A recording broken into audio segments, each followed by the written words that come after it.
धर्मवीर आनंद दिघे प्रतिष्ठान आयोजित चैत्र नवरात्र उत्सवाच्या निमित्तानं ठाणे शहरात भक्तिमय वातावरण निर्माण झाले।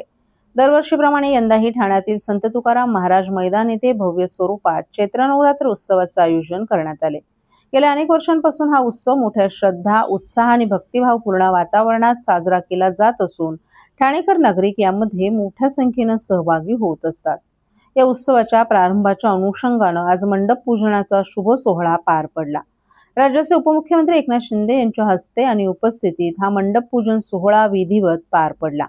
पारंपरिक पद्धतीने मंत्रोपचार, पूजा अर्चा आणि विधी करून मंडप पूजन करण्यात आलं। यावेळी देवीच्या उत्सवाची सुरुवात मंगलमय वातावरणात करण्यात आली। चैत्र नवरात्र उत्सव हा हिंदू धर्मातील अत्यंत महत्त्वाचा आणि पवित्र उत्सव मानला जातो। या 9 दिवसांमध्ये देवी दुर्गेच्या विविध रूपांची पूजा केली जाते। या मंडप पूजन सोहळ्याला अनेक मान्यवरही उपस्थित होते।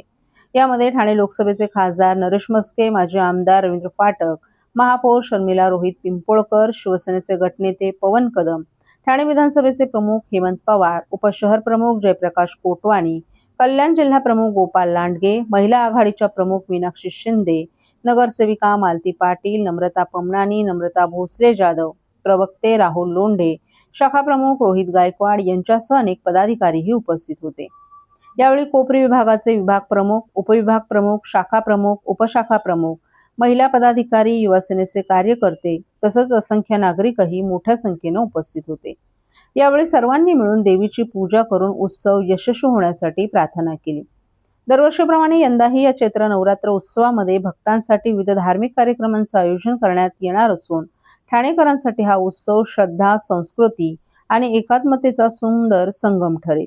देवीच्या कृपेने ठाणे शहरात सुख, समृद्धी आणि शांतता नांदो अशी प्रार्थनाही यावेळी करण्यात आली।